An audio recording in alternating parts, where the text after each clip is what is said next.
خاموش کھڑا تھا۔ میز کے پیچھے بیٹھے ہوئے آدمی کی تیز نظریں سامنے کھڑے ہوئے آدمی کے چہرے پر اس طرح جمی ہوئی تھی جیسے اس کی نظریں اسے خون پینے کے انداز میں دیکھ رہی ہوں۔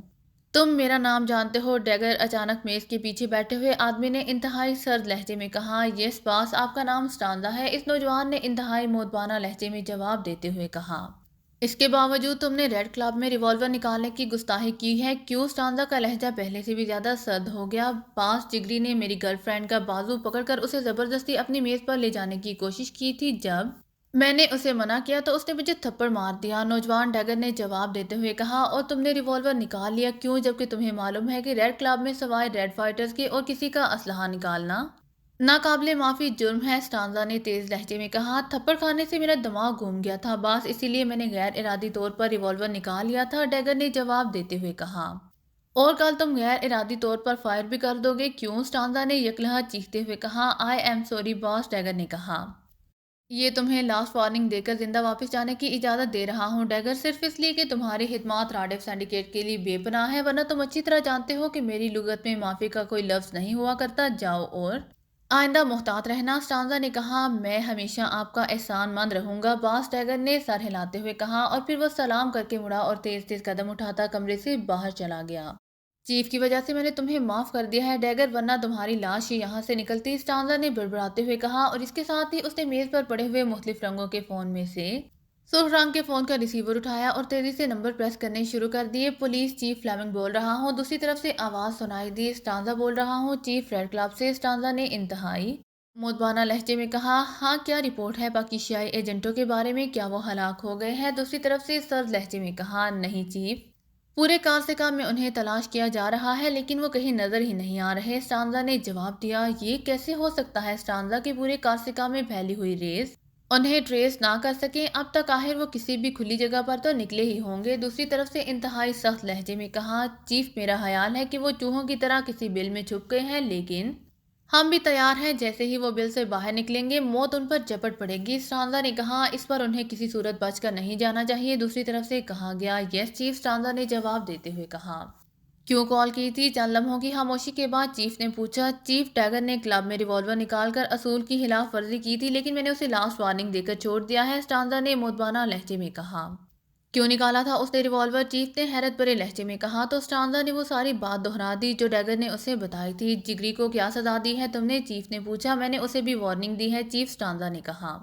اس کا مطلب ہے کہ ان دونوں کے ذہنوں میں کیڑے رینگنے لگ گئے ہیں، ان دونوں کو آف کر دو ابھی اور اسی وقت، دوسری طرف سے کہا گیا، اور اس کے ساتھ ہی رابطہ ختم ہو گیا تو اسٹانزا کے چہرے پر حیرت کے تاثرات ابھر آئے کیونکہ اسے معلوم تھا کہ جگری اور ڈیگر دونوں چیف کے پرسنل باڈی گارڈز بھی ہیں، اسی لیے کارسکا میں ان پر کوئی ہاتھ نہیں ڈالتا تھا، اور چیف کا بھی یہ حکم تھا کہ دونوں اس کے وفادار ہیں، اور اسٹانزا جانتا تھا کہ جسے وفاداری کا سرٹیفکیٹ مل جائے اسے موت کی سزا بغیر چیف کی اجازت کے نہیں دی جا سکتی تھی۔ یہی وجہ تھی کہ اس نے اصول سے ہٹ کر انہیں صرف لاسٹ وارننگ دے کر فارغ کر دیا تھا، ورنہ اگر ان کی جگہ کوئی اور ہوتا تو اسے پلک جھپکنے سے پہلے موت کے گھاٹ اتار دیا جاتا، لیکن اب چیف نے ان دونوں کو موت کے گھاٹ اتارنے کا حکم دے دیا تھا، اس لیے اس نے سفید رنگ کے فون کا ریسیور اٹھایا اور 2 نمبر پریس کر دیے۔ ہاروے بول رہا ہوں باس، دوسری طرف سے ایک مردانہ آواز سنائی دی۔